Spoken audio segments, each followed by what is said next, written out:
For more than an hour Harley sat alone, smoking, neglectful of the routine duties which should have claimed his attention. His face was set and grim, and his expression one of total abstraction.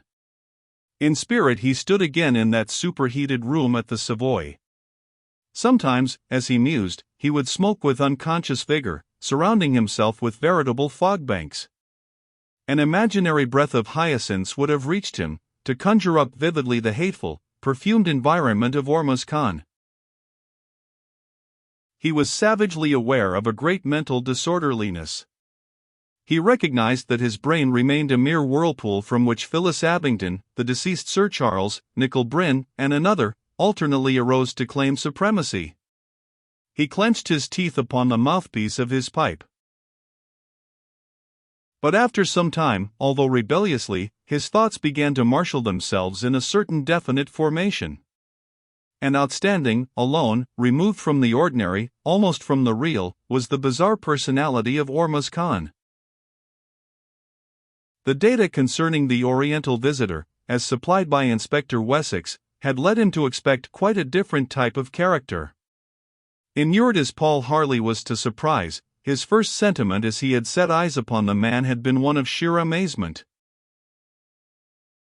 Something of a dandy, inadequately described the repellent sensuousness of this veritable potentate, who could contrive to invest a sitting room in a modern hotel with the atmosphere of a secret Eastern household. To consider Ormuz Khan in connection with matters of international finance was wildly incongruous, while the manicurist incident indicated an inherent cruelty only possible in one of Oriental race. In a mood of complete mental detachment, Paul Harley found himself looking again into those black, inscrutable eyes and trying to analyze the elusive quality of their regard. They were unlike any eyes that he had met with. It were folly to count their possessor a negligible quantity. Nevertheless, it was difficult, because of the fellow's scented effeminacy, to believe that women could find him attractive. But Harley, wise in worldly lore, perceived that the mystery surrounding Ormuz Khan must make a strong appeal to a certain type of female mind. He was forced to admit that some women, indeed many, would be as clay in the hands of the man who possessed those long-lashed, magnetic eyes. He thought of the pretty manicurist. Mortification he had read in her white face, and pain, but no anger. Yes, Ormuz Khan was dangerous. In what respect was he dangerous? Phil Abingdon. Harley whispered, and, in the act of breathing the name, laughed at his own folly. In the name of reason, he mused, what could she find to interest her in a man of Ormuz Khan's type? He was prepared to learn that there was a mystic side to her personality, a phase in her character which would be responsive to the outre and romantic. But he was loath to admit that she could have any place in her affections for the scented devotee of hyacinths. Thus, as always, his musings brought him back to the same point. He suppressed a groan and, standing up, began to pace the room. To and fro he walked, before the gleaming cabinet, and presently his expression underwent a subtle change. His pipe had long since gone out, but he had failed to observe the fact. His eyes had grown unusually bright, and suddenly he stepped to the table and stooping made a note upon the little writing block. He rang the bell communicating with the outer office. Innes came in. Innes, he said, rapidly, is there anything of really first-rate importance with which I should deal personally? Well, replied the secretary, glancing at some papers which he carried, there is nothing that could not wait until tomorrow at a pinch. The pinch has come, said Harley. I am going to interview the two most important witnesses in the Abingdon case. To whom do you refer, Mr. Harley? Innes stared rather blankly, as he made the inquiry, whereupon. I have no time to explain, continued Harley. But I have suddenly realized the importance of a seemingly trivial incident which I witnessed. It is these trivial incidents, Innes, which so often contain the hidden clue. What? you really think you have a clue at last? I do. The speaker's face grew grimly serious. Innes, if I am right, I shall probably proceed to one of two places, the apartments of Ormuz Khan or the chambers of Nicol Bryn. Listen. Remain here until I phone, whatever the hour. Shall I advise Wessex to stand by? Harley nodded. Yes, do so. You understand, Innes, I am engaged and not to be disturbed on any account? I understand. You are going out by the private exit? Exactly. As Innes retired, quietly closing the door, Harley took up the telephone and called Sir Charles Abingdon's number. He was answered by a voice which he recognized. "This is Paul Harley speaking," he said. "Is that Benson?" "Yes, sir," answered the butler. "Good morning, sir." "Good morning, Benson. I have one or two questions to ask you, and there is something I want you to do for me. Miss Abingdon is out, I presume?" "Yes, sir," replied Benson, sadly. "At the funeral, sir." "Is Mrs. Howett in?" "She is, sir." "I shall be around in about a quarter of an hour, Benson. In the meantime, will you be good enough to lay the dining table exactly as it was laid on the night of Sir Charles's death?" Benson could be heard nervously clearing his throat. Then, "Perhaps, sir," he said, diffidently, "I didn't quite understand you. Lay the table, sir, for dinner?" "For dinner, exactly. I want everything to be there that was present on the night of the tragedy, everything. Naturally you will have to place different flowers in the vases, but I want to see the same vases. From the soup tureen to the serviette rings, Benson, I wish you to duplicate the dinner table as I remember it, paying particular attention to the exact position of each article. Mrs. Howett will doubtless be able to assist you in this." "Very good, sir," said Benson, but his voice betokened bewilderment. "I will see Mrs. Howett at once, sir." "Right. Goodbye." "Goodbye, sir." Replacing the receiver, Harley took a bunch of keys from his pocket and, crossing the office, locked the door.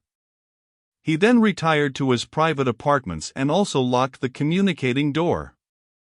A few moments later he came out of the Chancery Agency and proceeded in the direction of the Strand. Under cover of the wire gauze curtain which veiled the window he had carefully inspected the scene before emerging. But although his eyes were keen and his sixth sense whispered "danger, danger," he had failed to detect anything amiss. This constant conflict between intuition and tangible evidence was beginning to tell upon him.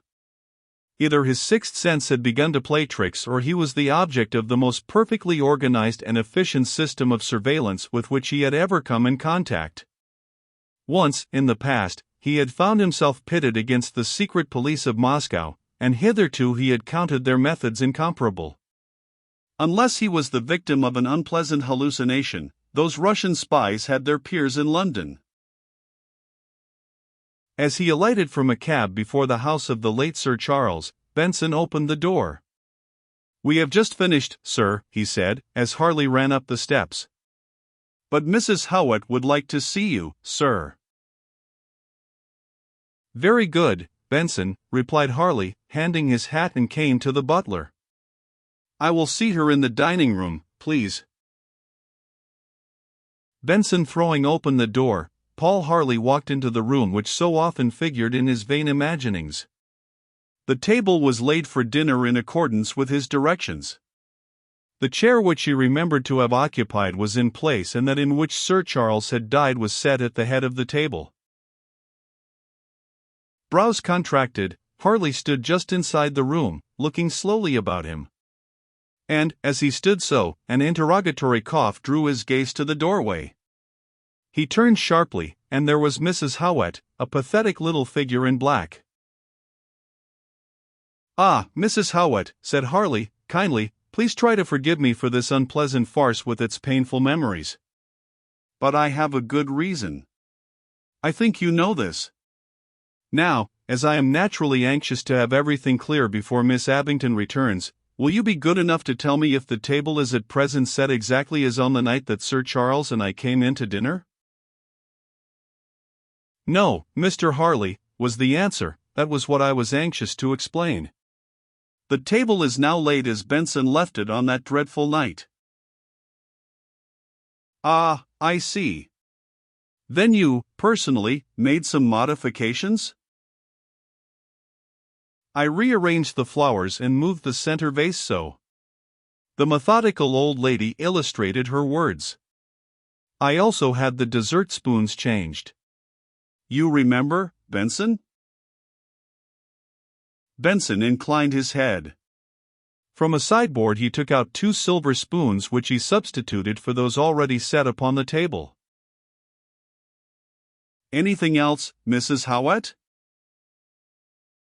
"The table is now as I left it, sir, a few minutes before your arrival. Just after your arrival I found Jones, the parlor maid, a most incompetent, impudent girl, altering the position of the serviettes. At least, such was my impression." "Of the serviettes," murmured Harley. "She denied it," continued the housekeeper, speaking with great animation, "but she could give no explanation. It was the last straw. She took too many liberties altogether." As Harley remained silent, the old lady ran on animatedly, but Harley was no longer listening. "This is not the same table linen?" he asked, suddenly. "Why, no, sir," replied Benson. "Last week's linen will be at the laundry." "It has not gone yet," interrupted Mrs. Howett. "I was making up the list when you brought me Mr. Harley's message." Paul Harley turned to her. "May I ask you to bring the actual linen used at table on that occasion, Mrs. Howett?" he said. "My request must appear singular, I know, but I assure you it is no idle one." Benson looked positively stupid, but Mrs. Howett, who had conceived a sort of reverence for Paul Harley, hurried away excitedly. "Finally, Benson," said Harley, "what else did you bring into the room after Sir Charles and I had entered?" "Soup, sir. Here is the tureen, on the sideboard, and all the soup plates of the service in use that night. Of course, sir, I can't say which were the actual plates used." Paul Harley inspected the plates, a set of fine old Derby ware, and gazed meditatively at the silver ladle. "Did the maid, Jones, handle any of these?" he asked. "No, sir," emphatically.